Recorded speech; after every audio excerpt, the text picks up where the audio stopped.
simple and is what no one is really saying in this room, which is part of the reason active measures have worked in this U.S. election is because the commander-in-chief has used Russian active measures at time against his opponents. President Trump stood on a stage and cited what appears to be a fake news story from Sputnik News that disappeared from the internet.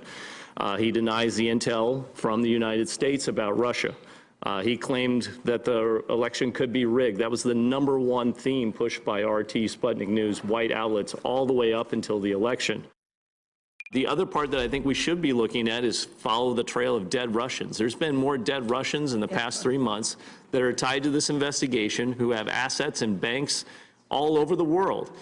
They are dropping dead even in Western countries. These are all huge openings to understand how they are funded by the Russian government.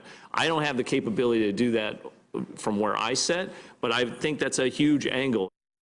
Former FBI Special Agent Clint Watts testifying yesterday on Capitol Hill, and he joins us now. Thank you for being on the show this morning. Thanks for having me. Mike, take it. Mr. Watts, off of your testimony yesterday, which was enlightening and frightening, and we're in the early stages of this investigation as a country and as a business, the media, news business, but at this point, are you worried or concerned about the potential of collusion between elements of the Trump campaign and Russian intelligence services? Yes. There's two ways to look at how Russian active measures get propelled, amongst the Trump campaign.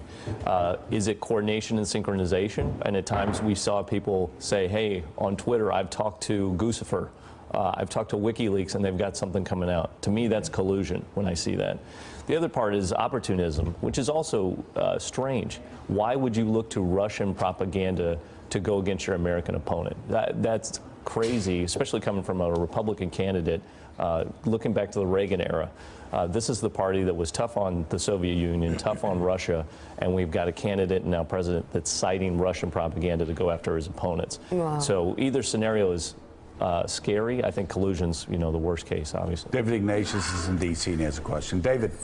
Fred, I want to ask you what for me remains one of the mysteries here, which is why the Obama administration didn't move more aggressively back last summer when information about what the Russians were doing was beginning to be clear. Why didn't they do more, and could they have deterred some of this Russian action if they had? I think the big miss on the Obama administration is they didn't understand that the hacking drives influence. We were obsessed with hacking, just hacking in investigations. They did not understand that the whole purpose of the hacking was to influence the campaign and to arm Russian propaganda so they could influence the campaign. I think that's the first time they've ever seen it, and there's a disjointed nature in our government between the FBI's investigation and what the implications would be from an intelligence standpoint. I think now they understand it. When it happened back July, August last year, they didn't know how to react, and therefore were slow and didn't do anything.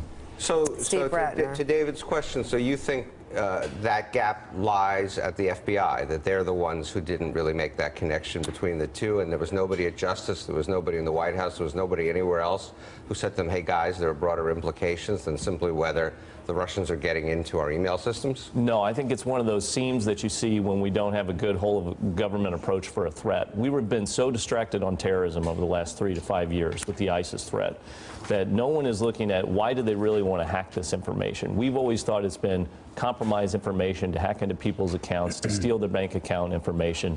Nobody was really focused on why would they want this. There's a gap. I don't think it's the FBI's fault. They were doing the investigation they were supposed to, but who covers down on Russian influence? That's really the intel agencies, and is there that synchronization between law enforcement and intel? So Clint, let me ask you this question. It's just it's just a gut. Yeah, a gut question, gut answer. We had General Hayden on laughing a couple of weeks ago, saying this was the greatest operation that the Russians have ever run. Everything has fallen in place, and we've fallen right into there. I'm wondering, there are crimes, possible crimes to pursue, and we have to pursue those crimes.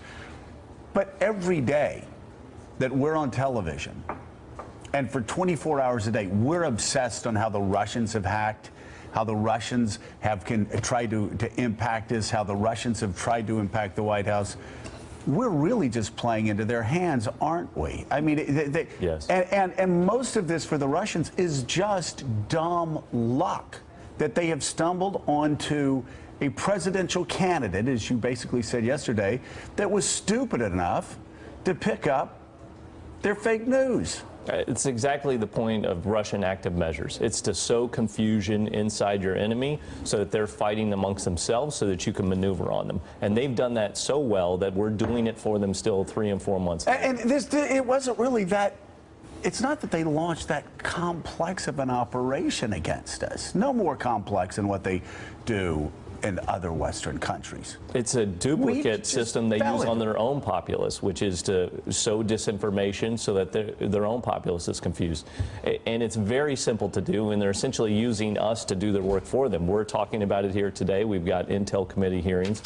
We've got the president versus the Congress. We've got the president versus the Intel community. It's a home run for a year, even if it settles out in 6 months. For a country that is struggling to basically make ends meet as oil prices Let's go to down. Casey Hunt in Washington. Casey?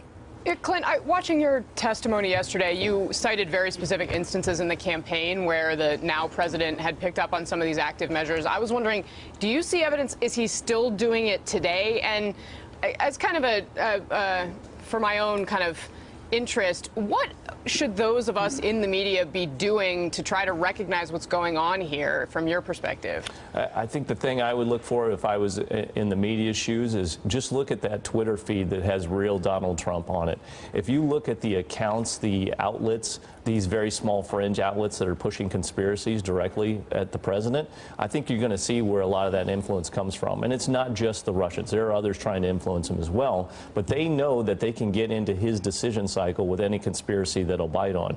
So if they put out a conspiracy that is very personal to his ego, such as the Trump Tower wiretapping claim, then you've got the potential that he'll fall for a conspiracy. We've seen it happen before. Wow. The tentacles of this story are extraordinary, and they are daily, sometimes Sad. hourly.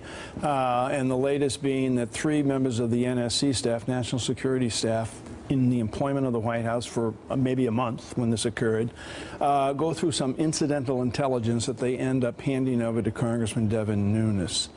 Incidental intelligence gathering. Was their task easy, or did they have to really look through a lot of stuff to find what they found?